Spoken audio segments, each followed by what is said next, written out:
This evening, we're starting a new chapter, Canto 4, Chapter 10, and it'll go pretty quickly. It's a battle scene. And so what I was thinking is we'll go through this section, because it has a natural beginning and end to the section. Have some discussion, whatever discussion you'd like, and then we'll go on to the next section and we'll just go as far as time permits. Because what's listed for the next section or tomorrow morning, it's a lot. We won't cover it all tomorrow morning unless we do something tonight. So let's see how it goes. As you see the heading here, fight, flight, focus. So it starts with a fight, and then it gets into this, in the midst of a fight, something mystical display that leaves Dhruva a little paralyzed, and then he gets focused. So it's besides the battle scene, there are things that are helpful for us to understand how to deal with shocking, surprising, confrontational type of situations, and what are the resources we can draw upon.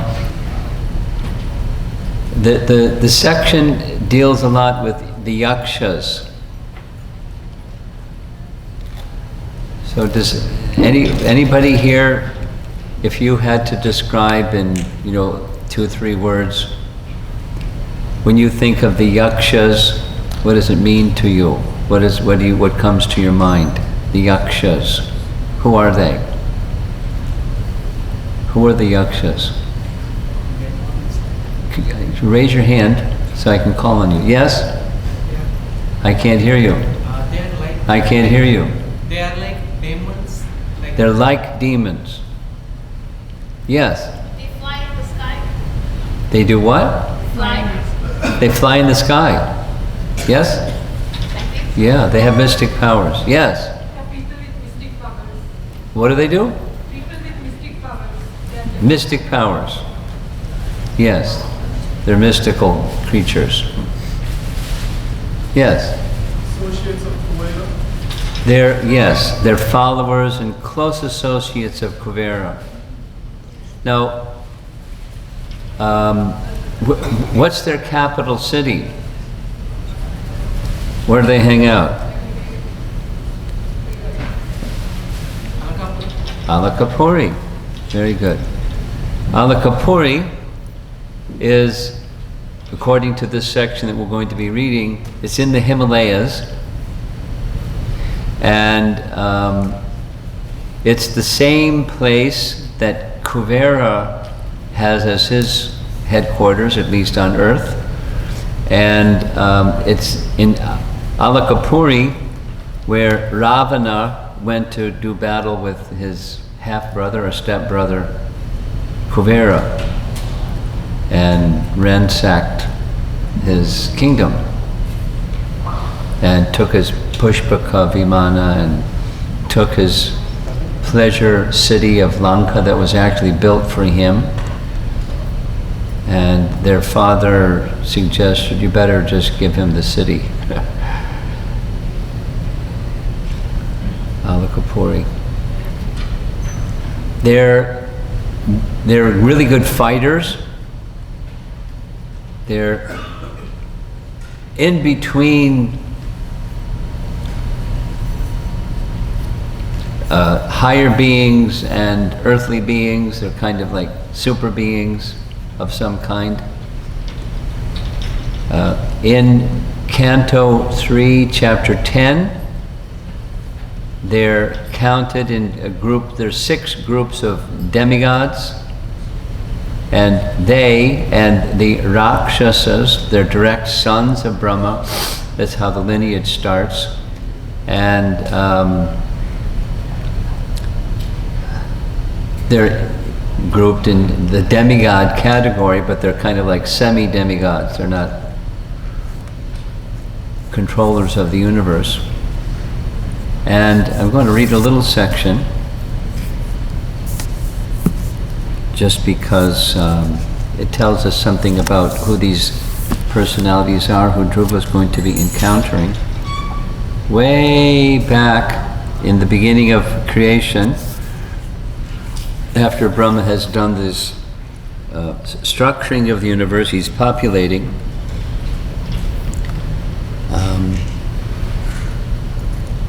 Brahma threw off the body of ignorance, and taking this opportunity, yakshas and rakshasas sprang for possession of this body of ignorance, which continued to exist in the form of night.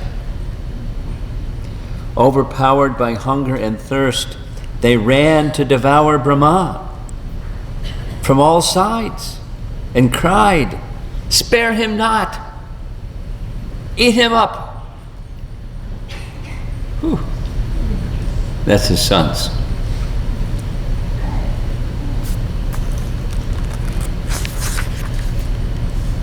Text 21. This is chapter 20. Brahma, the head of the demigods, full of anxiety, asked them, "Do not eat me, but protect me. You are born from me and have become my sons. Therefore you are yakshas and rakshasas." Purport. The demons who were born from the body of Brahma were called yakshas and rakshasas because some of them cried that Brahma should be eaten, and others cried that he should not be protected. The ones who said that he should be eaten were called yakshas, and the ones who said that he should not be protected became rakshasas, man-eaters. The two, yakshas and rakshasas, are the original creation of Brahma, and they are represented even until today in the uncivilized men who are scattered all over the universe. They are born of the mode of ignorance, and therefore, because of their behavior, they are called rakshasas or man-eaters. According to the glossary of the entire Veda base, they're born from the feet of Brahma.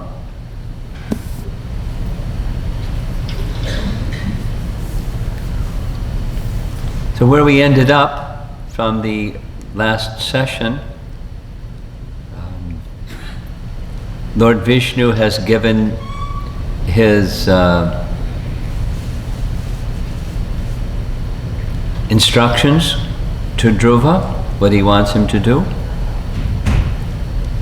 considered to be blessings, although it's not exactly what Dhruva considered to be blessings after he realized the good fortune of getting Lord Vishnu's mercy. He contemplated, and then he started returning home, and there was a grand reception, and everyone was very happy with him, without exception, and he stayed in the palace under his father's protection, and he gradually matured, and his father, at the proper time, considering his maturity and this acceptance of the citizens and the acceptance by the ministers, he installed him as king, and off he went to the forest to follow in the footsteps of his little son, Dhruva. And that's how the section closed. So now he's ruling, and we heard 36,000 years, is that the number? 36? Huh? 36,000. 36,000 years.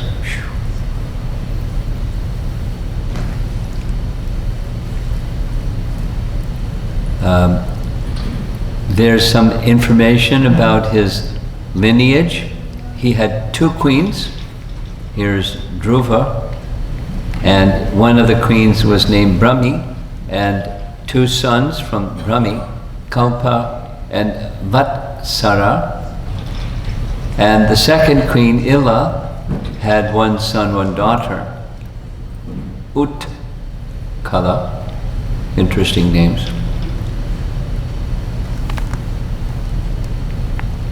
Then in the summary of the first few verses, Dhruva Maharaja's younger brother Uttama, who was still unmarried, once went on a hunting excursion and was killed by a powerful yaksha in the Himalaya mountains. Along with him, his mother, Suruchi, also followed the path of her son. She died.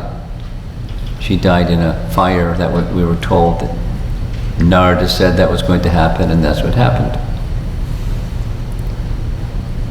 So now he's got word that his brother, stepbrother, has been killed, and he's angry. No, is anger appropriate for a Kshatriya? Is absolutely required. Prabhupada speaks again and again and again and again in Bhagavad Gita classes about there's a class of, not the Brahmanas are not to do, but the Kshatriyas must do. When called upon, when it's required, Ramayana has it again and again as well. The Ikshvaku told his descendants that one of the duties of a king in protecting is there are laws of dharma, and one who follows the laws of dharma is to be protected, and one who violates the laws of dharma is to be punished or checked. Pritranaya sadhunam vinashaya cha duskritam. The king is the representative of God. The righteous king is the representative of God. He's to act that way and to be seen that way. So, as God does, the representative of God does, according to the codes of God, according to the codes of Manu. The Manu is the giver of law, and Dhruva is his grandson. He knows the law, and so when there's a murder like this, then it's to be punished according to law. And so he's in this fight mode. But he's also, getting a little slip up here, this revenge thing. Although he's a pure devotee, and he already went on the other side of all that stuff. Here it is again. So how are we to regard that? I'm anticipating the question, so I'm answering it before people even ask it. Api chat sudaracharo bhajate mam ananya bhak sadhureva samantavya. So Krishna says, when that situation is there, that like Dhruva, he's engaged in undivided devotional service for 36,000 years, when there's this bad behavior triggered by, who can say, then we're still to regard him as sadhu. Because Krishna regards him as sadhu, so we are to regard him that way. When Dhruva heard of the killing of his brother Uttama by the Yakshas, now it's not the Yakshas, it's one Yaksha, in the Himalaya mountains, being overwhelmed with lamentation and anger, he's covered by Maya. He got on his chariot. Now, punishment by a king does not require lamentation and anger. I mean, just like when Maharaj Parikshit saw or heard someone dressed like a king was breaking the legs of a bull. In my kingdom, forget it. Get my army. So, Kshatriya anger is not like ours. So, anyway. He got on his chariot and went out for victory over the city of the Yakshas, Alakapuri. And when he got there, Dhruva, in the northerly direction of the Himalaya range, in a valley, he saw a city full of ghostly persons who were followers of Lord Shiva. They were followers of Kuvera, who is a follower of Lord Shiva. But they were worshippers of Lord Shiva, as followers of Kuvera. So that's a nice painting. There's the valley, and there's these strange-looking people, the Yakshas, that were inhabiting the city. And he did what fighters at the time would do. Blew upon his giant conch shell there. My dear Vidura, as soon as Dhruva Maharaj reached Alakapuri, he immediately blew his conch shell, and the sound reverberated throughout the entire sky and in every direction. The wives of the Yakshas became very much frightened. From their eyes, it was apparent that they were full of anxiety.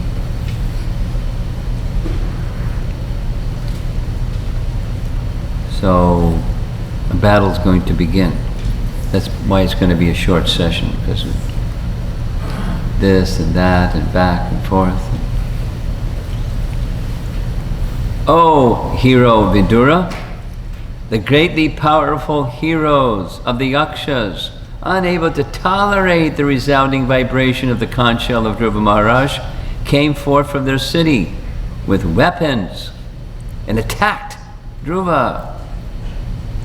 Dhruva Maharaj, who was a great charioteer and certainly a great bowman, also immediately began to kill them by simultaneously discharging arrows 3 at a time.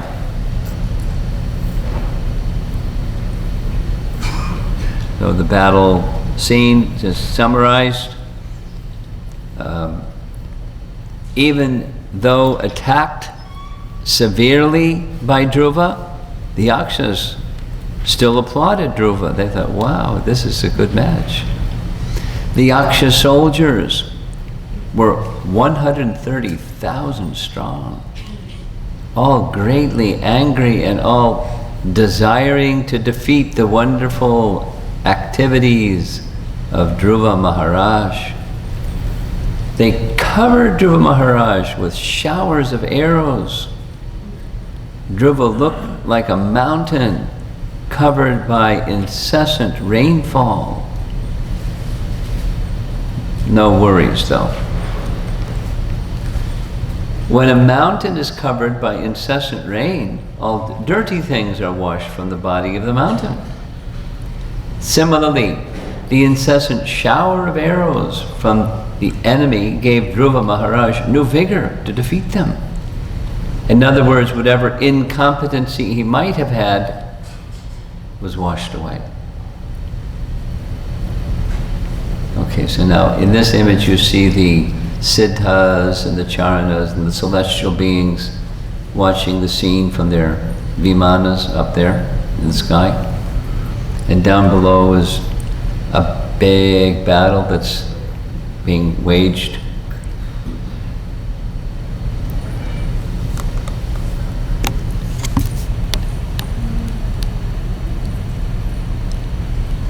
I can't read it. Cries of dismay arose from the Siddhas watching in the sky. He has been killed, the grandson of Manu. Like the sun has sunk in the ocean of yakshas. The sun doesn't sink in the ocean. Although seeming to drown in the ocean, the sun is not harmed. Similarly, Dhruva had no difficulty. And Vishwanath says it very nicely. Like the sun in the ocean, he has disappeared in the ocean of yakshas. The hidden meaning is that even in this condition, Dhruva could not be harmed, just as the sun is not harmed by setting in the ocean. The yakshas, being temporarily victorious, exclaimed that they had conquered Dhruva Maharaj. But in the meantime, Dhruva's chariot suddenly appeared, just as the sun suddenly appears from within foggy mist. Battle scenes. It goes back and forth. Dhruva Maharaj's bow and arrows twanged and hissed, causing lamentation in the hearts of his enemies. He began to shoot incessant arrows, shattering all their different weapons, just as the blasting wind scatters the assembled clouds in the sky. That's 2 verses in one. This is simply summary because it's battle. So here's some of the descriptions of the battle. Dhruva's arrows dismantled the bodies of the yakshas, just like Indra's thunderbolt would dismantle mountains. Yakshas flee from the battlefield just like herds of elephants who had become the plaything of a lion. Interesting image, huh?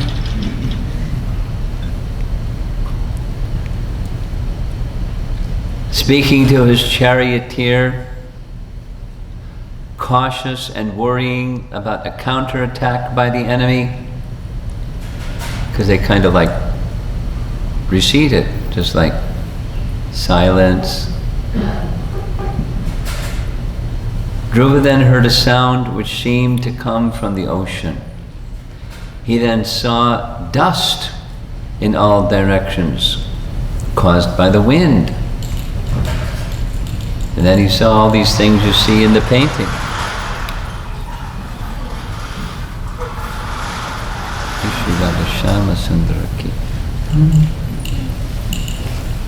Clouds rained, torrents of blood, mucus, pus, stool, urine, and marrow.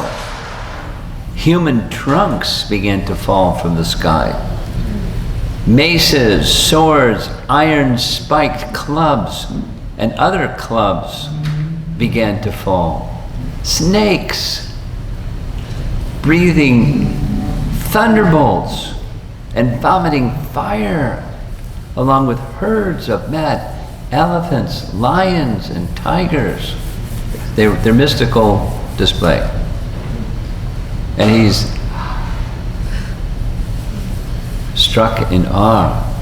Oceans became fierce, as if it was the end of a kalpa. Now they're in the Himalaya mountains.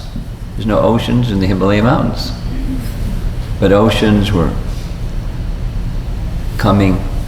So now comes the fight or flight. He's bewildered by the whole situation. That's exactly what they wanted. Dhruva is bewildered by the Yaksha's illusions. Mystical mountains, that's in the upper right corner. Animals, all around.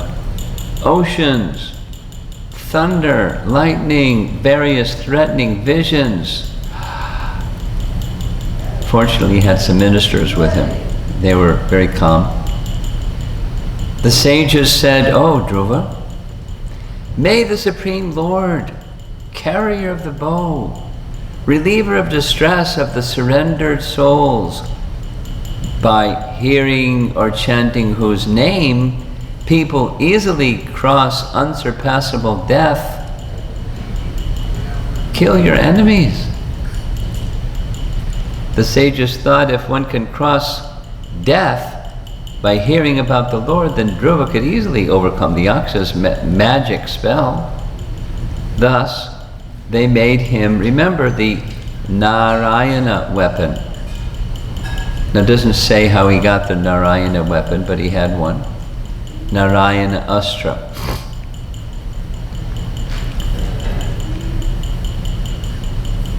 So Dhruva prepares to fire the Narayana Astra. As soon as Dhruva Maharaj joined the Narayana Astra arrow to his bow, the illusion created by the Yakshas was immediately vanquished. Just as all material pains and pleasures are vanquished when one becomes fully cognizant of the self. So I just share this with you. From time to time, there's going to be a little subjective question about what do you do? Are there times when you feel, what do I do? The fight or flight. So anyway,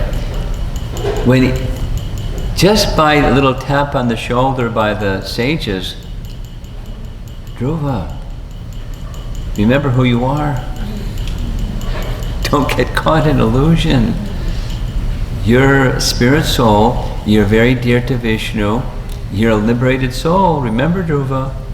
Just take that Narayana. So just as soon as you, oh yeah, I'm Krishna's servant and I meant to, whatever the situation is, be in his service. As soon as that gesture, that consciousness is established, the whole situation looks different.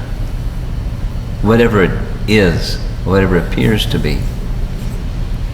That's my experience. So Narayana Astra, that's a nice image from the internet.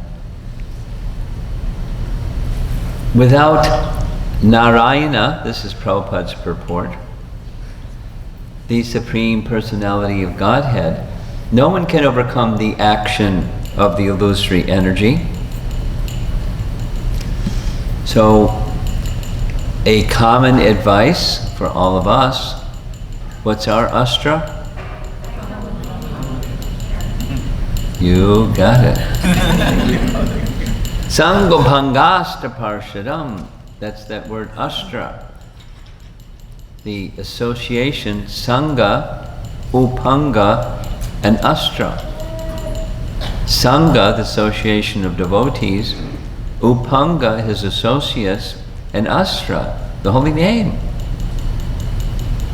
In this age, the Narayana Astra, or weapon to drive away Maya, is the chanting of the Hare Krishna mantra. Prabhupada's purport.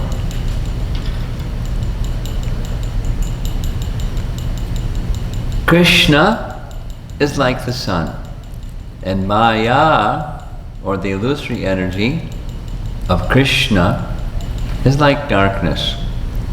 Darkness means absence of light. Similarly, Maya means absence of Krishna consciousness. Krishna consciousness and Maya are always there side by side. As soon as there is awakening of Krishna consciousness, all the illusory pains and pleasures of material existence are vanquished. Now it doesn't mean you don't stub your toe and it doesn't hurt, but the absorption in that temporary situation is withdrawn. The absorption in the temporary situation is withdrawn. Tell a little Prabhupada story. I heard this from Hari. I had two Prabhupada stories from Hari Sori about bodily pain. One time Prabhupada had an abscessed tooth, means an infected tooth, and his whole jaw was swollen. You know how it's painful when you have a tooth infection. So they were asking Prabhupada if he wanted to go to a dentist to have something done. He said, just give me some cloves. So he put some cloves in his mouth and put it next to the swollen abscess and just carried on like it wasn't even there. So it has some nerve pain-killing effect and just went on. And then some days later, he was taking prasadam. He reached in his mouth, pulled out the tooth, handed it to Hari Sori, said, here, you can keep this, and went on with his meal.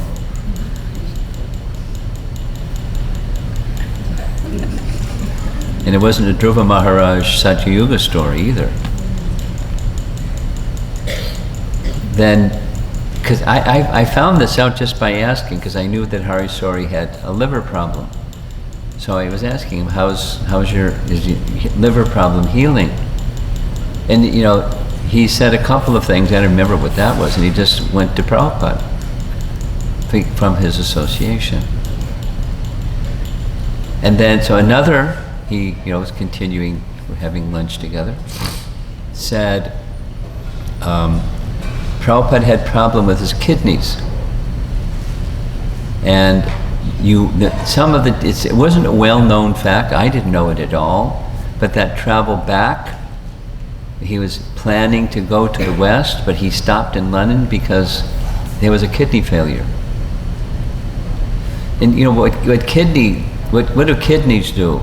They take toxins from the body and eliminate them through the urine. That's what, as far as I understand, what kidneys do. And one of them wasn't working, the other was half working, which means his body was filled with toxins, which means his body was always in pain. But I didn't know that. And those that were his associates, apparently, they had some idea. So he said, but Prabhupada he said only twice did he stop because the pain. And he told one story. He said one night, it was like 1 o'clock in the morning, Prabhupada rang the bell, because there was a buzzer system to call the servant. And Prabhupada had a chadar over his head and wrapped around his body, and it wasn't really cold, he was just like shivering in pain. And didn't even look at Hari Sori, just said, it's too much pain, I can't work. But his body was always in pain. He just transcended the pain. One other story, something that I personally saw. This was during the Krishna Balaram deity installation in Vrindavan. It was like a big shindig, big celebration, big festival. 3 days. The governor of UP came on the third day with all of their, entourage, the whole big thing. Police, they were there for 3 days ahead of time, just, for security, and anyway, without all those details. And the Goswamis of Vrindavan, they were doing the yajna, so all their followers, and it was a whole, amazing scene.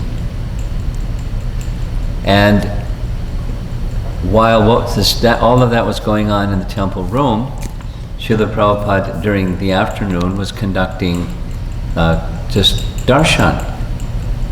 And one of those days, just the day before the deity installation, the final third day of the installation, the darshan time was over. Prabhupada got up from behind his desk, little sitting place you've seen, probably those of you that have been to Vrindavan.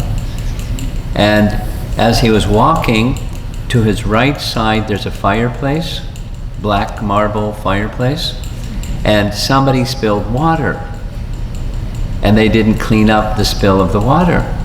So his foot slipped, and he went crashing onto the fireplace, or whatever you call that front part of the fireplace. And he twisted his ankle. And, you know, he displayed several things. I wasn't there, but I heard from those that were there.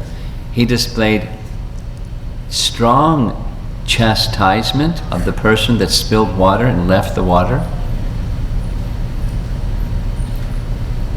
Whenever I spill something, I think of this. You gotta clean it up. Who knows what, you know, well, I'm busy. So what? You clean up, that's part of your being busy. So, because someone could slip. Even if you're going to go somewhere else, someone else did. So you make a mess and you clean up the mess immediately. And then he requested some herbs, some leaves, and some string. And he made a poultice with the herbs, put the leaves around the swelling of his ankle, and tied it together with string. Dr. Prabhupada. He knew exactly what to do. And so I remember the next day after the deity installation, so he's on the altar doing the deity installation, then he went and sat down and gave class. And because his foot was swollen, it was sticking out a little bit from the Vyasasana, and it was like really close to the Vyasasana, and I could see this thread and string and the leaves on three sides of his ankle, and the Ayurvedic herbs packed underneath the leaves to keep the swelling from getting too much. So he did what was practical. He instructed so that not just the person that spilled the water, so that everyone could understand. You don't spill water and leave the water. You make a mistake, you correct the mistake. So anyway,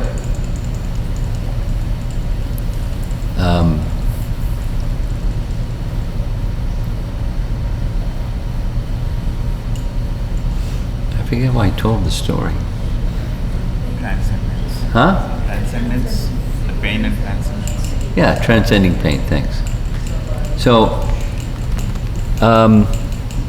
pains and pleasures of material existence are vanquished by higher consciousness. That is, Prabhupada he was aware of the pain of his tooth and the pain of his ankle and the pain of his kidneys. He was aware. He just transcended it.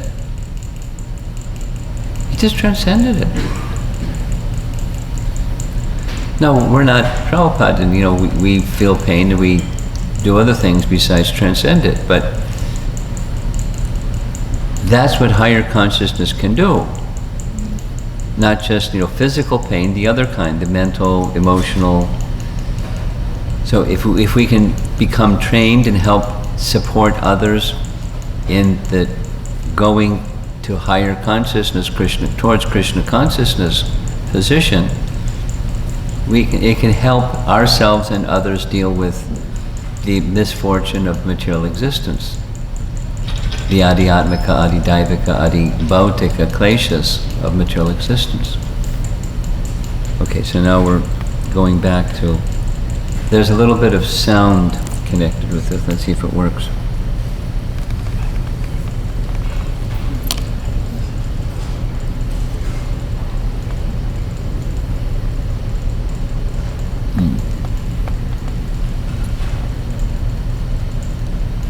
Hang on a minute.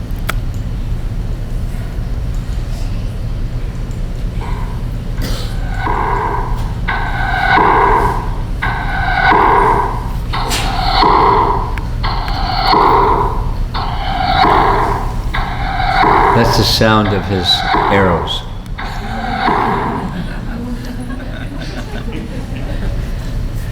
Even as Dhruva Maharaj fixed. But it's like, it's not coming. Project. Oh.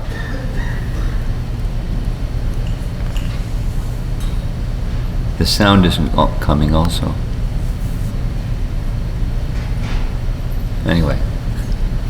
Even as Dhruva Maharaj fixed the weapon made by Narayana Rishi, that's where the Narayana Astra came from, onto his bow, arrows with golden shafts and feathers like the wings of a swan flew out from it.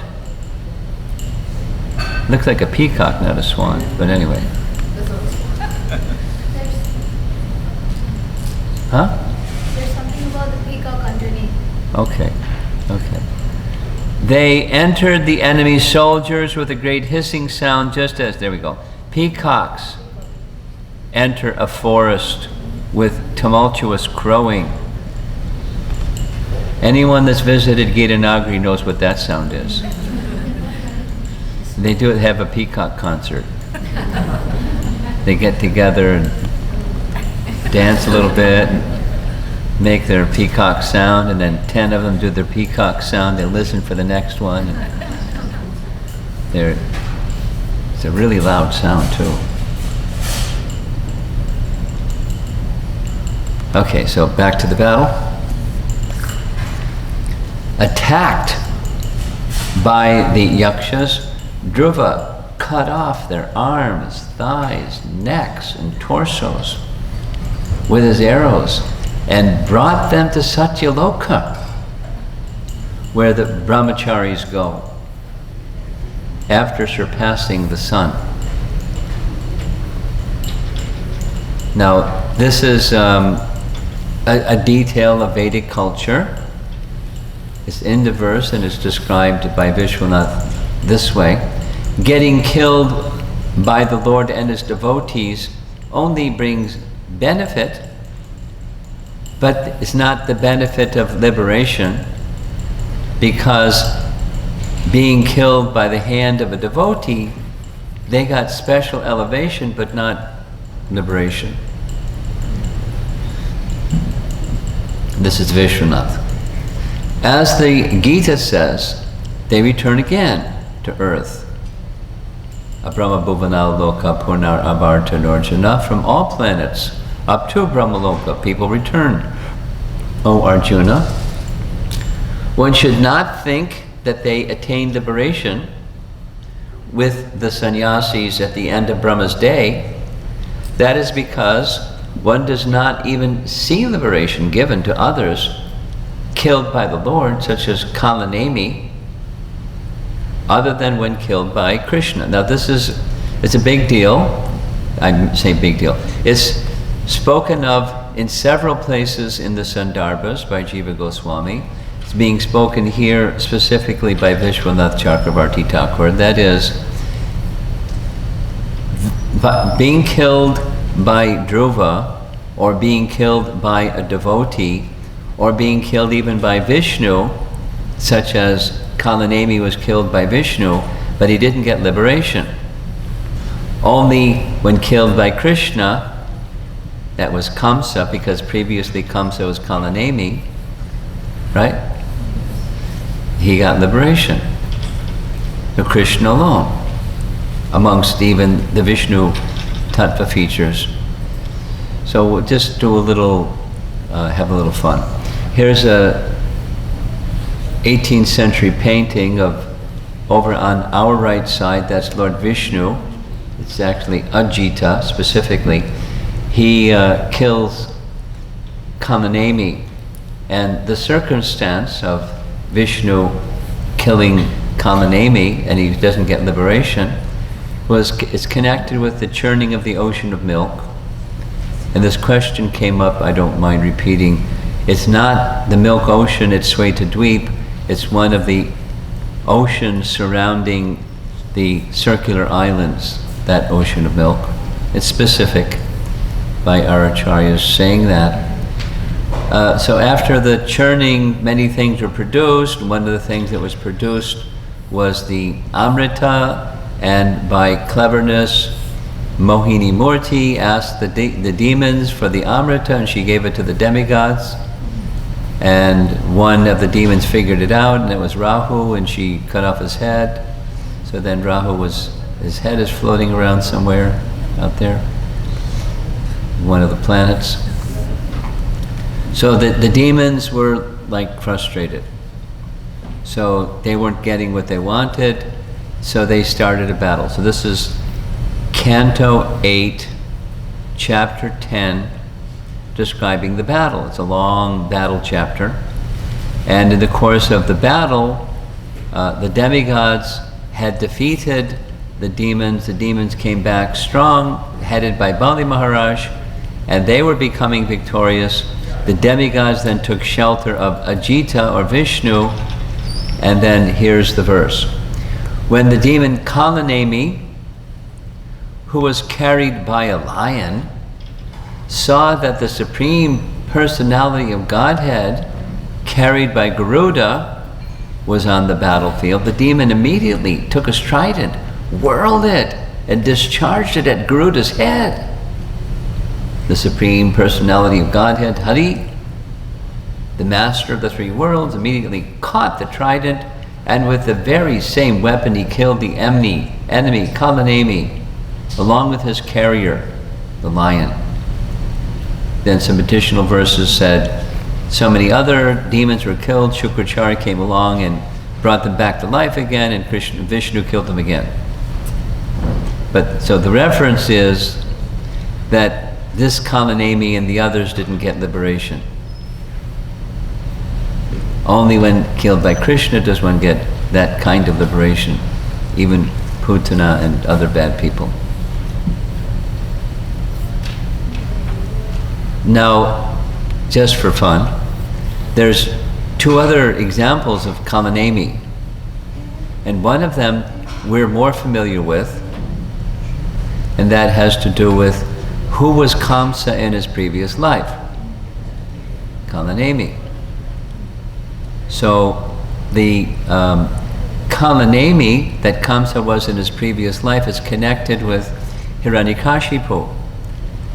It goes like this. Hiranyakashipu had, of course, a son, that's Prahlad, who's pushing off his lap, but he had a grandson. Not Prahlad's son, but some other grandson, and his name was Kalanemi. And that grandson of Hiranyakashipu had 6 sons. And those 6 sons, they did the same thing that Hiranyakashipu did. They went into the forest to get eternality, and Brahma came and said, you know, you want what you want, immortality? No, you have to ask for something else. So they asked for similar things, and seeking immortality. Don't be killed by this, that, and the other thing. And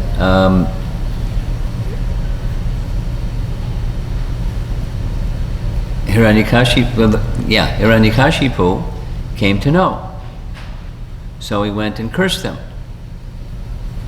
That the sons of Kalanemi, you will be killed by your father in your next life. So Kalanemi was killed by Vishnu, but Kalanemi didn't get liberation. He became Kamsa.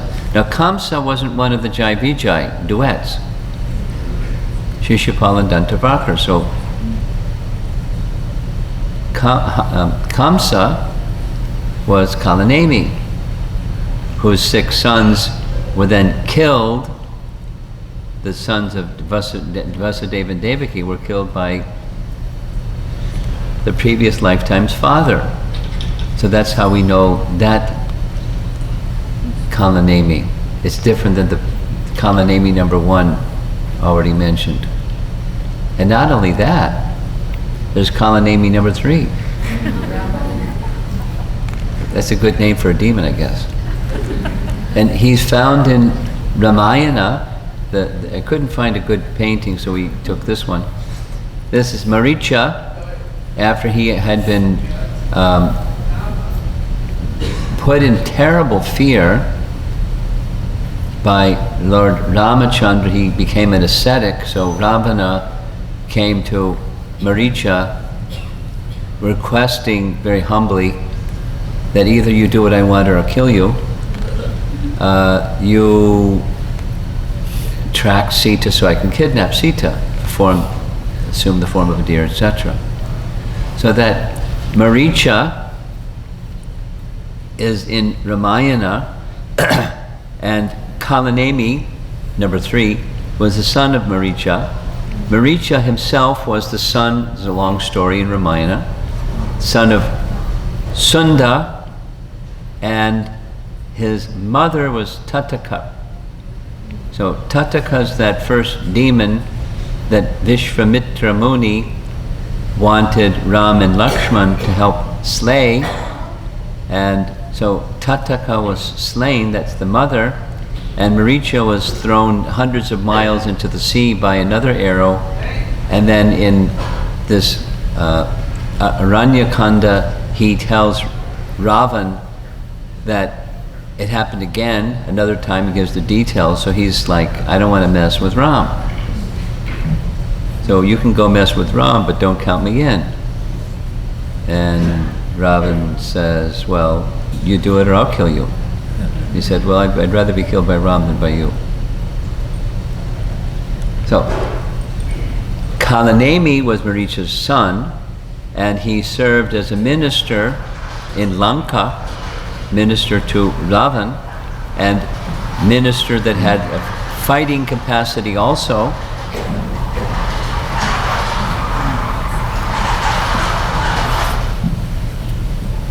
Go ahead, do it quickly.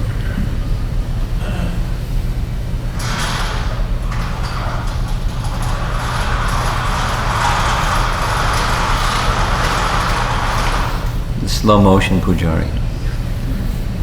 But that's okay. So, and when Hanuman, when the Vanaras came, he was assigned to kill Hanuman, and guess who won? And he didn't get liberation.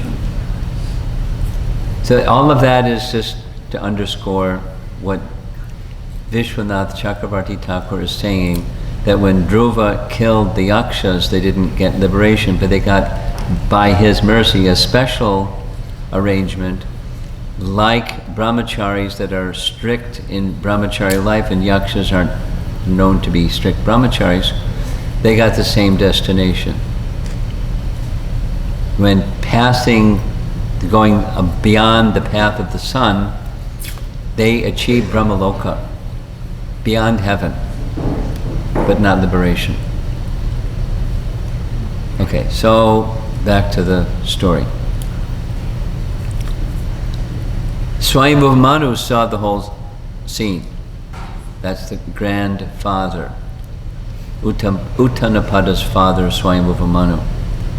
So when Swayambhuva Manu saw that his grandson Dhruva was killing so many of the Yakshas, were not actually offenders, that is to say, one, but not everybody, do this.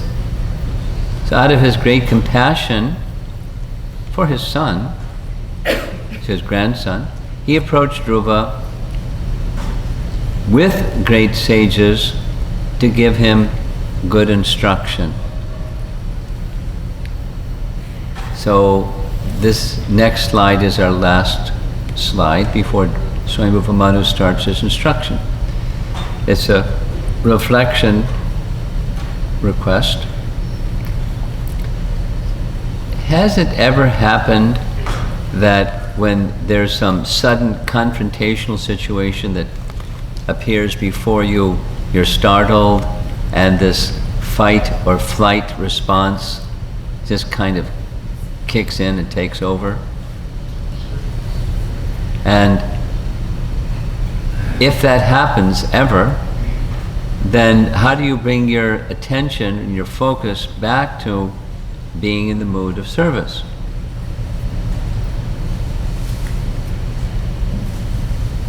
Well, instructions. you have a close friend and well-wisher, or a grandfather of the caliber of Swami Manu, you're in good shape. And otherwise, you can remember this little scene, and we can hear the instructions of Swami Manu and try to remember from the potency of Srimad Bhagavatam's message to carry us on the other side of fight or flight. This is similar to the react or respond topic that we discussed before. So that's the last slide for this particular section of verses. Let's turn the light on and see if anybody would like to discuss anything that we covered. And if not, we'll just move on to the next set of slides. Yes? Do we have a portable microphone?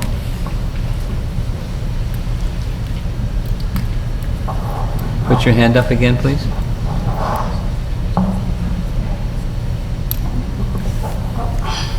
Guru Maharaj, when we follow love personalities like Romapada and feeling inspired, situations like this, to me, make them feel inaccessible for a moment. They don't see what? Situations described in this section of Srimad Bhagavatam, where Dhruva Maharaj is again losing himself to anger. To me, those moments makes me feel, or those characters to me they seem inaccessible. I understand Apajay Sukracharya words that they are still situated in devotional service. It happens. But to me, the question is, where is it coming from? Why? Because even Swami Manu didn't approve of his anger is coming out of a Kshatriya anger. Well, So- there's two main sources, possible sources. One is Super Soul is inspiring it so that we can hear Manu's and then following that Kuvera's instructions and see how we can respond when we just get a tap on the shoulder and somebody gives us a reminder. That's one possible source where it's coming from. And another can be the tsunami example. You know, there's some disturbance out there in the, what do they call it, tectonic plates. And there's shift in the earth, and then that shift makes a sound, and that sound makes a wave, and it just covers the ocean. You know, the ocean wave comes in and covers the land. So just some quirk of the material nature just becomes overwhelming. It can be either one. Because otherwise, the tsunami example, it's the tide comes in, the tide goes out, the tide. So we deal with situations of life, and it's just fine. And then sometimes by arrangement of nature, there's this extraordinary situation that just becomes overwhelming. That's where it's coming from. It's just the quirks of nature. Now, what's behind the quirks of nature? Super Soul. So it can be something from within or something from without that's controlled by Super Soul. That's where it's coming from. And so, what does the devotee do? Bhajate mam ananya bhak. As soon as the situation recedes a little bit by this or that, it's bhajate mam ananya bhak. It's literally circumstantial. It's not characteristic. So where does the circumstance come from? Either one of those two sources primarily. There may be others, but that's primarily.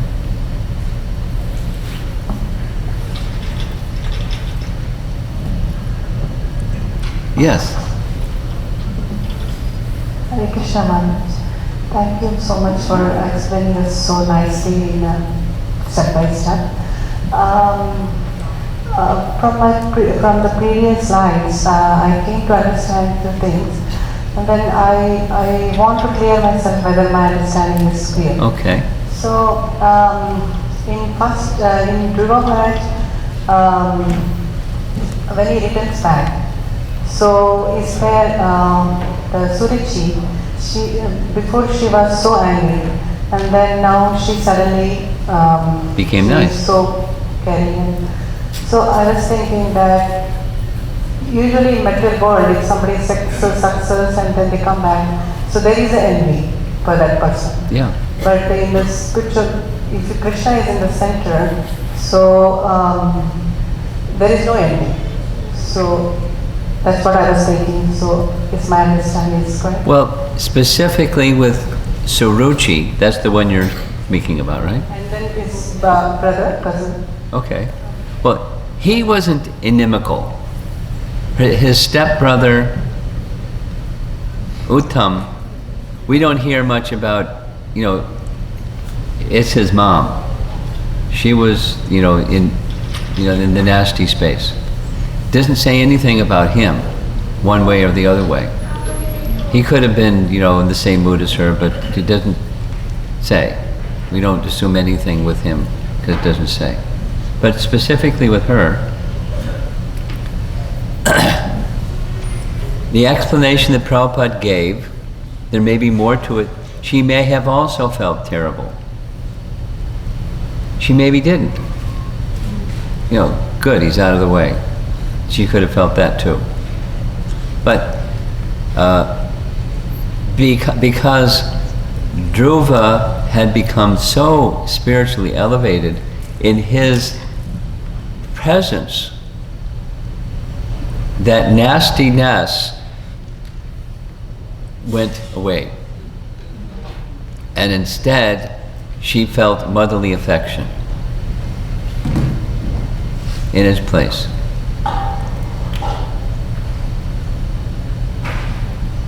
By his influence, by his spiritual influence.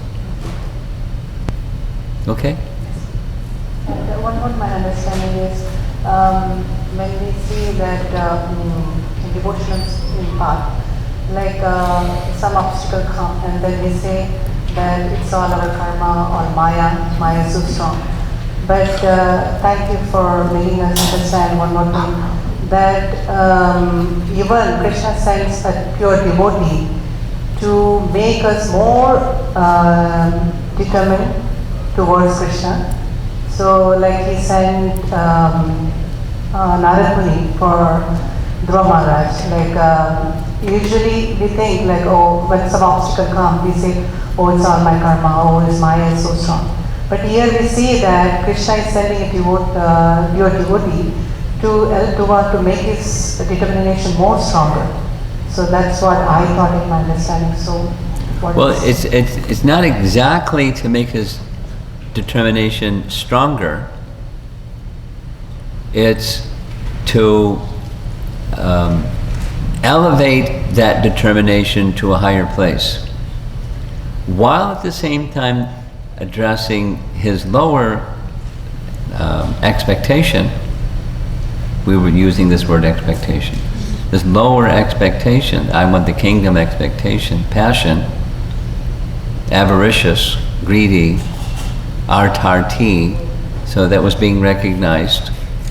His honor had been pinched, and he had become enraged by that, by her heart. So he was recognizing all those things. So he's giving him a means to fulfill what he wanted and to rise above what he wanted. To, the material side of what he wanted. Because our acharyas say he had two wants. He actually wanted to become a devotee, and he also wanted to get back and get his material thing. So Krishna or Super Soul sent his pure devotee not just to fulfill what he wants, but to connect him with Vishnu, because that's what that desire was there, and the means to achieve that was awakened. So for every one of us, it's like Madhupati was asking. Is Madhupati here this evening? No.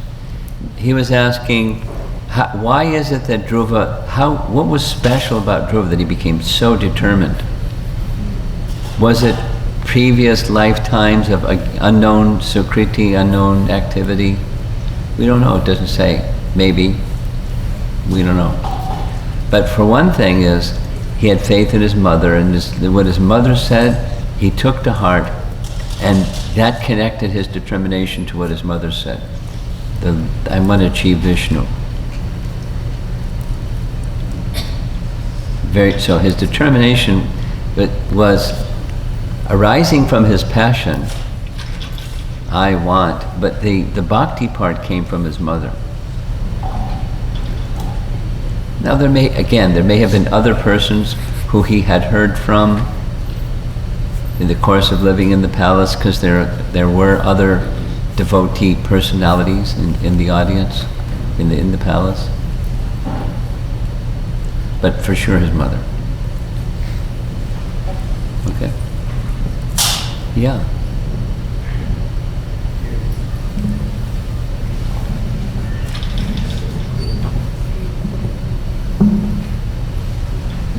Hare Krishna Maharaj. Well, this is regarding the Narayanastra for devotees, Sangopasana. So, Maharaj, is the understanding correct that this Narayanastra, as devotees, we should use to focus on the right things? Yes. Rather than use that astra to solve the problem, because then there is a problem of complacency that we don't want to act. We will just say, oh, let me just use Narayanastra and not do anything. Meaning just chant or depend on Krishna. Oh, there's other flaws in that the utility utilized for your purposes mentality, but that self-centeredness tendency is there in conditioned souls. Anyway, you can say no, but it's there anyways. So now what? Well, we're not impersonalists. Akama sarva kamo va moksha. So we engage, even if it's for some selfish purpose, with tivra bhakti. So we want to cultivate selfless service for the pleasure of the personality of Godhead. We want to cultivate that, but we're not there yet fully. So we connect, we dovetail. I'm not like making an excuse for weakness, because what happens, commonly what happens, yes, complacency sets in when I get what I want, and now I don't need I don't have that same need anymore because I got what I want. See you later, Krishna. I'm checking out. Oh, now here comes the need again. Oh, Krishna. So, that's our unsteadiness, or one of the varieties of unsteadiness. Does that address your question? You want to say something further? No, I was looking more, Maharaj, from the angle of if there are issues coming in our life, then we need to act to it. Yeah. Rather than just say, oh, I will just depend on Krishna. So, of course. Sometimes we may feel, oh, okay, now I don't want to act anything because it's I will just chant. But I think chanting will help us to, and that is what I wanted to check with you. Is that correct understanding? Well, it's a correct understanding that we should take appropriate action. It is a correct understanding that we should take appropriate action, but we may not know what appropriate action is. Yes. And in such a case, chant. Yes. And go to people that are more mature, more elevated, and more detached, because our attachments are part of what prevents us from seeing what is appropriate action. Our attachments will help prevent us from seeing what's appropriate action, or take inappropriate action to be appropriate action and go for it. So pause is good. Mode of goodness is good. And in that mode of goodness space, seek clarity and then act with clarity. Thank you.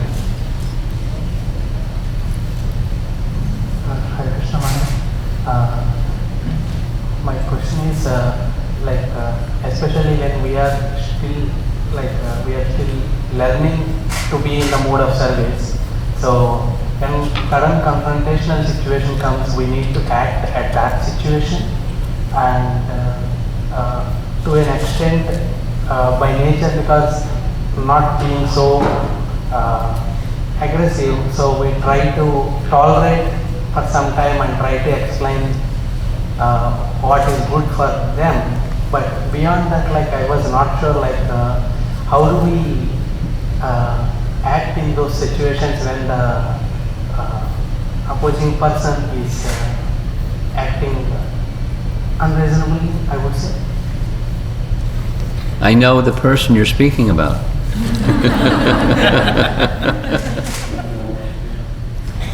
That one?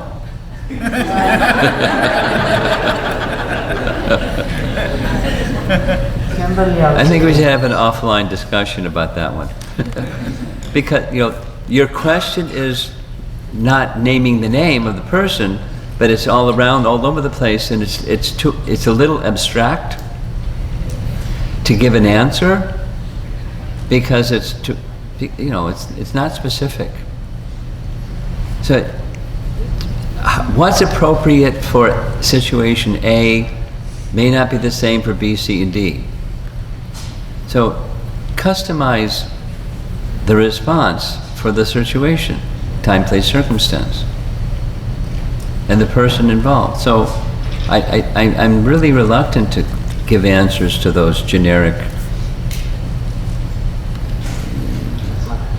non-specific things.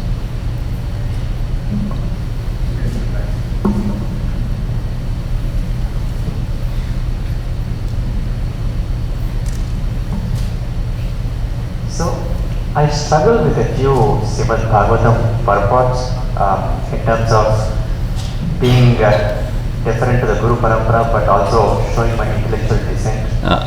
And I really struggle with it, and I and Paramrupa Prabhu have been having a fight back and forth on 3 purports since last night. How do we deal with this? Most of the time I just get beat down. Paramrupa Prabhu is nice and giving me a back and forth. How do I deal with it? I know how you deal with it.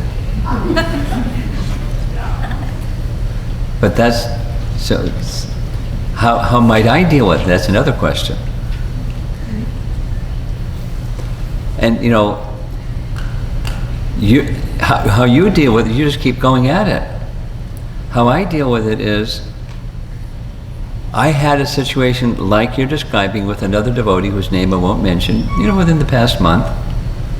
I just smiled. And I said, we disagree. You have this view and I have that view, and we don't have to go over it and over it and over it and over it.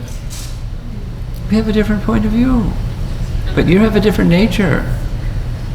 That's what I would do. I have an objective. My objective is that I want some of the purports to be modified by the BDs. Okay, well then there's a procedure. But who are you? You follow procedure.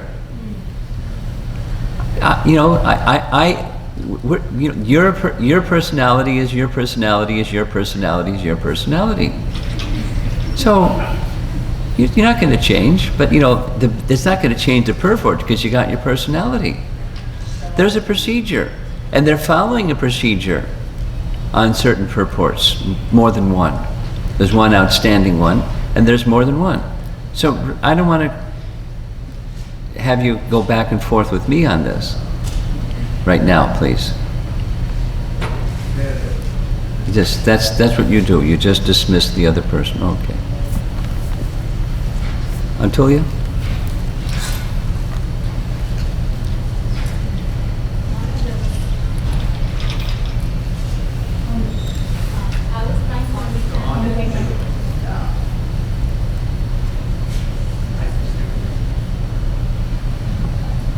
I was trying to understand the position of Mother of Dhruva Maharaj.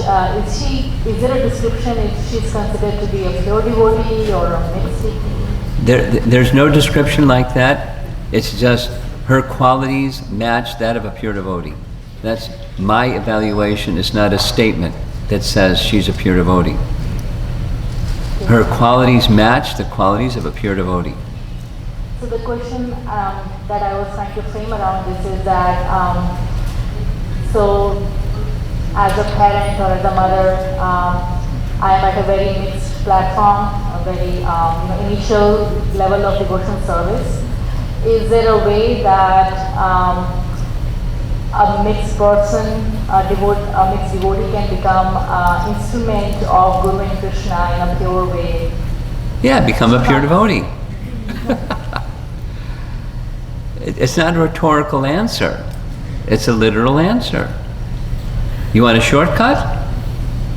No. You have to go through the procedure. You have to go through the, making yourself clean. To be clean. To become pure. And you strive for it. And you strive by right means and you'll get there. Krishna says. You're not satisfied with that. Another context to that is like my children are growing. Of course. There's a time. There's a lot of time before I even think of reaching that stage. So it's my mixed devotion. Is so. It's being passed down to your children. Yes. Yeah. So you should have thought of that before you had children.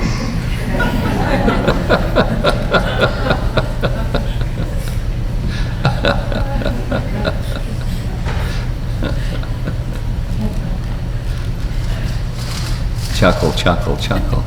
Meanwhile, that's what's being passed on to the children. Is being passed on to the children. It's not just you. It's everybody that has children. And then, that's everybody that's a teacher. From the questions, or not questions, the observations and comments made by Devaki Nandan, he recognizes his function in this community also as a counselor. I'm sure he's looked up to it. So ask him, are you a pure devotee, Devaki? So are you being able to guide people perfectly because of you're a pure devotee? And he's like, but he's doing for his purification. And it's a very, very valuable service that he's doing. And your service as a mixed devotee mother is a very valuable service because you're striving for pure devotion. As long as you're striving, then that's good. Keep going. And is it going to be less than perfect? Absolutely.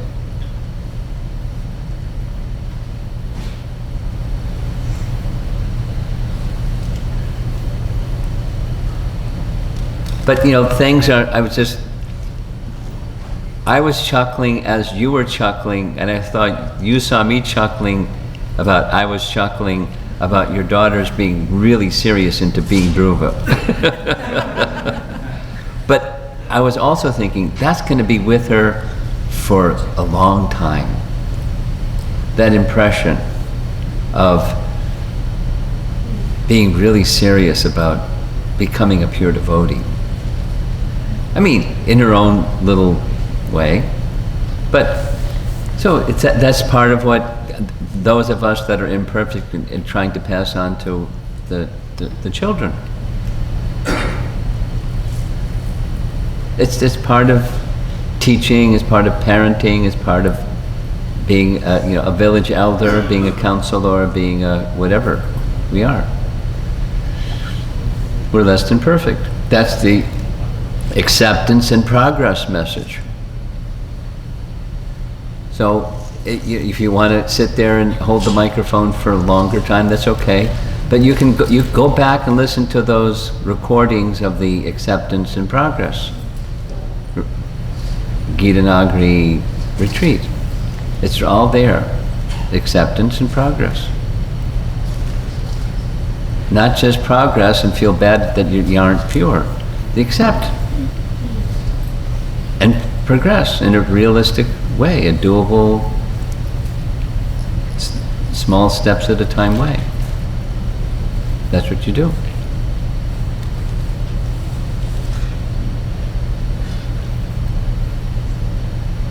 By the way, I don't think I commented. The response that you gave to your daughter about the neighbor and how she should deal with, their stuff, I thought that was really cool. It was really, it's like, whether it's going to work or not, it was really nice advice. Compliments for less than perfect mother. Nice going. Yes, back there.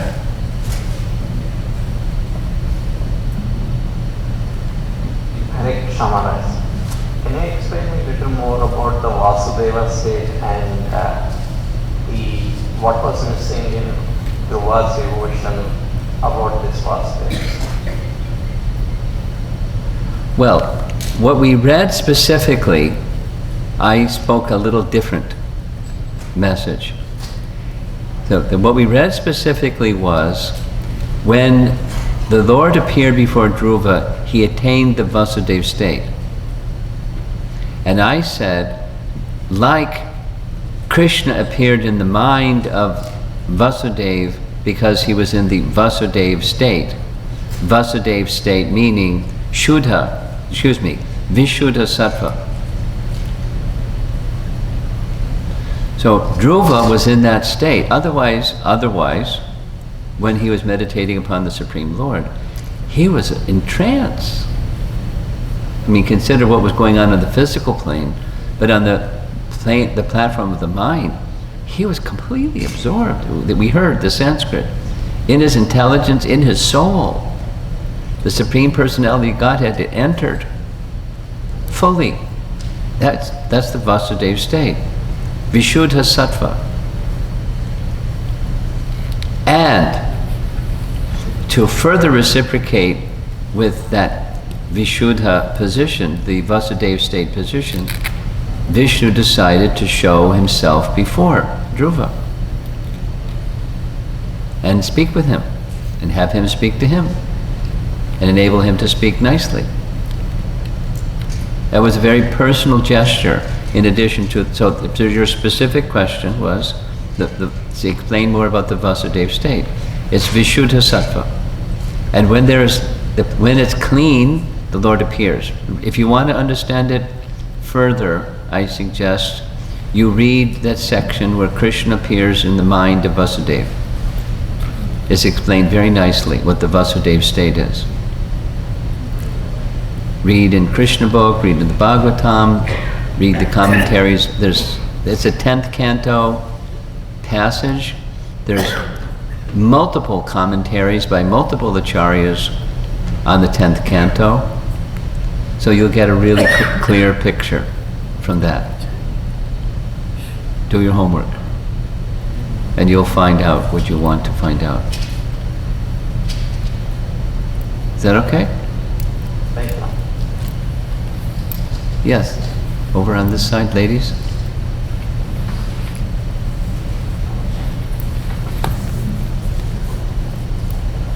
Hare Krishna Maharaj, this is regarding fault finding. How to engage the mind away from fault finding. And sometimes it becomes difficult to stop fault finding with the spouse. Okay. It's not uncommon. I should say the other. Not fault finding is uncommon. So how to avoid it? Or minimize it, at least. Well, instruction to refrain, that's one. Another is the mood of service. Bhakti takes care of that tendency, because we were discussing this. The faculty of intelligence is to discern or discriminate one thing from another thing. This is a shoe and it goes on my foot, and over there is my sibling's ear and it doesn't go in my mouth. So children have to learn that their intelligence is to discern one thing from another thing. So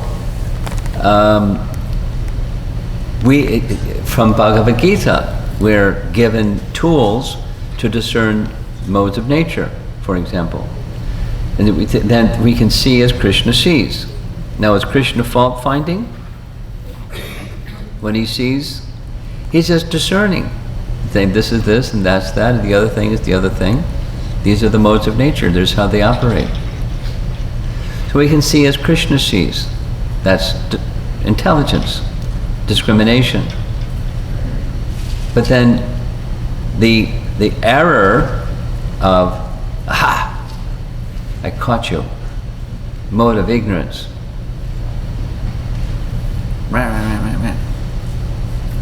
Mode of passion. Just look at you.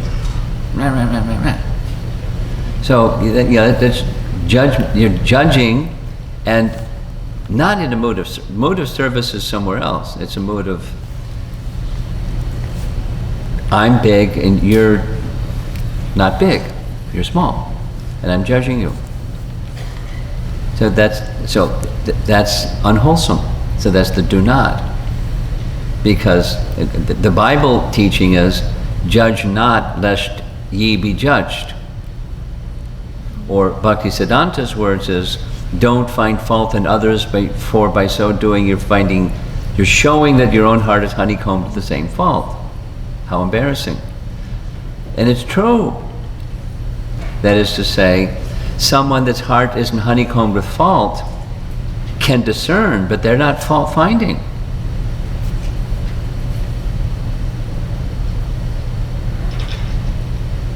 Where's the dirt? Where's the flaw? Where's the shortcoming?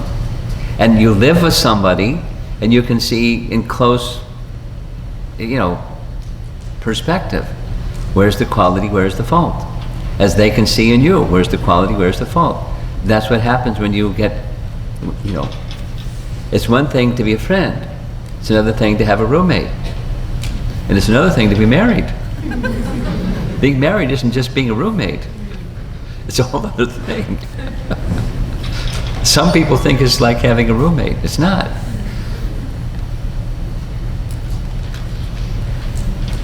So, service. Krishna is making an arrangement for me to be in this relationship where I, as spirit soul, am serving another spirit soul to get closer to Krishna. And I'm less than perfect, so I'm going to mess up because I'm less than perfect. It's just my nature. Please, I'm acknowledging that. I'm not bragging about it. And I want to progress. And let me see what I can be of help to you to progress. Let me see what you can do to help me progress. That's our relationship, spouse.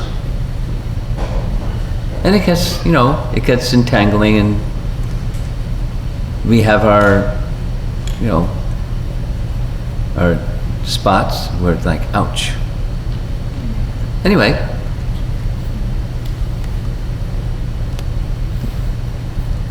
marriage.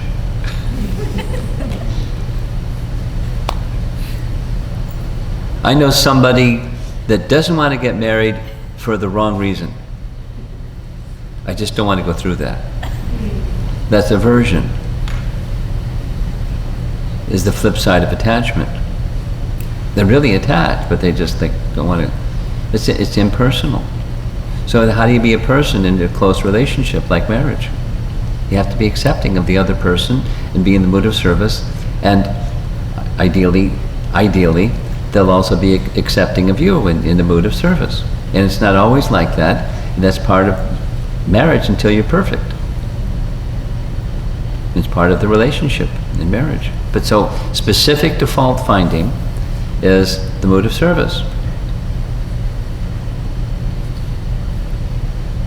And acceptance. And how can I be of service to help you go to whatever is the next doable step? And maybe it's just like, be really patient for a whole bunch of time. Have no expectation, just be in that mood of service. And if you stay in that mood of service, perhaps not like an expectation, but perhaps the other person is going to say, wow, they really want to be in the mood of service. Because sometimes there's evaluation and testing going on. You really want to be in the mood of service, huh? Because 5 years ago you said something that wasn't service, and I still remember it.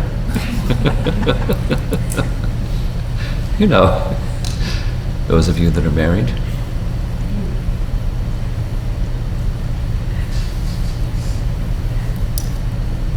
Then be in the mood of service. Continue to discern according to the teachings of Bhagavad Gita and our acharyas. And certain role models like Prahlad. Gosh, father tried to kill him, and he just wanted well-wishing for his father. And not only his father, all the fools and rascals that are chasing after illusion and getting suffering instead. Well-wishing for them. I don't want to be liberated without their being going back also. Anyway, mood of service. Genuine Vaishnav character.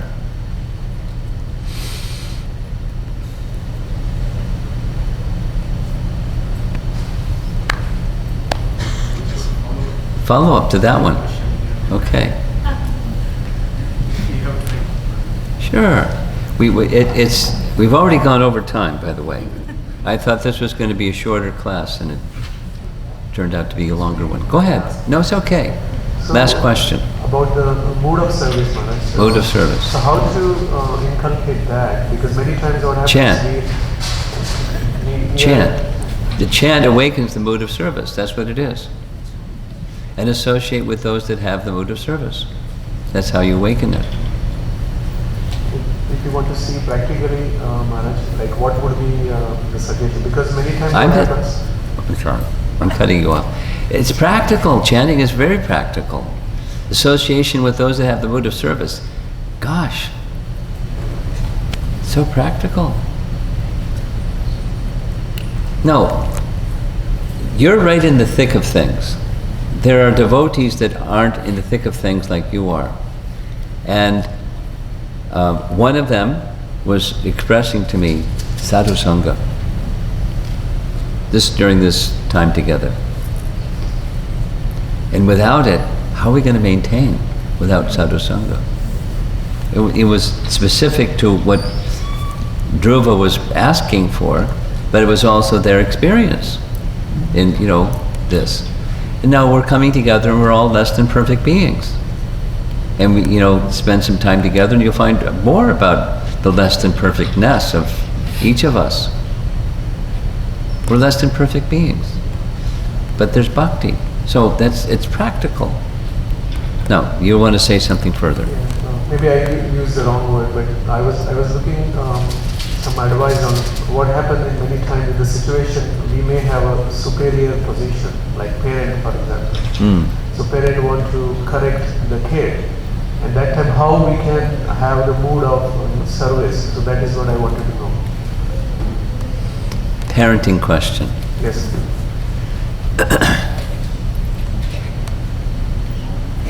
Well, it starts. I'm not a parent, but I have lots of children.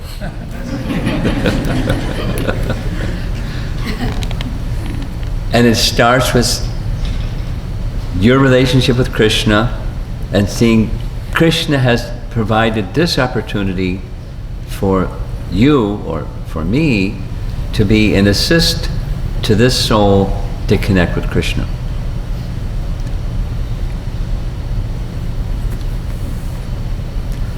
I have some, not parent authority position, but some authority position where I can, say things and demand things or instruct things, or I have that. According to Bhagavad Gita, I have that authority.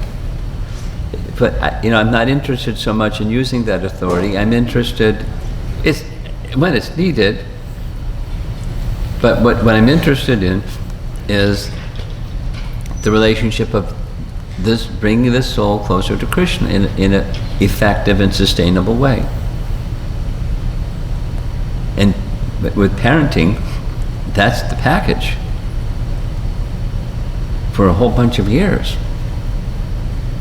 Like every day, so many hours every day. That's the opportunity of service for that spirit soul. And then there's different stages and and then comes lovely teenage, and that, it's an interesting period too. But there's other needs during the earlier stages, and so the soul getting closer to Krishna.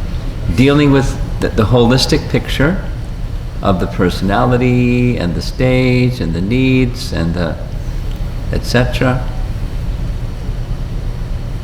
And the alignment is all of that to come closer to Krishna. Now you don't have to have a hammer and hammer it, but just that's the mood. And if that's the mood of the parent, there's a sense of shelter towards the parent from the child. And if it's a controlling mood, it's going to be a different relationship. There may be obedience, but there won't necessarily be love. And so the obedience isn't sustainable. When the child is away from the parent, okay, let me check it out.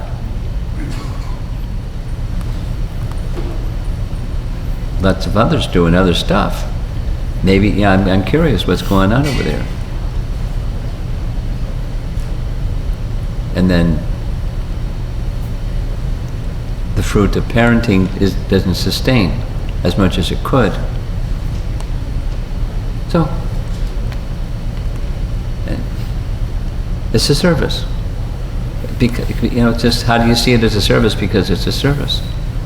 And Krishna has given you. There's some married couples that don't have children. That's not a service that Krishna has given them. Krishna has given you that service. You've been entrusted with a soul or some souls that your function is to help them come in this lifetime, get closer to Krishna, connect with Krishna. And then there's the whole holistic package of how that is done, customized for each member of the family.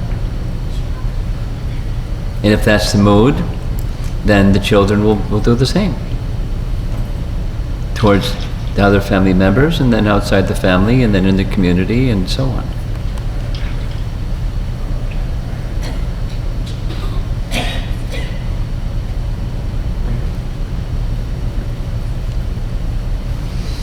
Okay, we'll end there. Srila Prabhupada ki jai. Maharaja ki jai.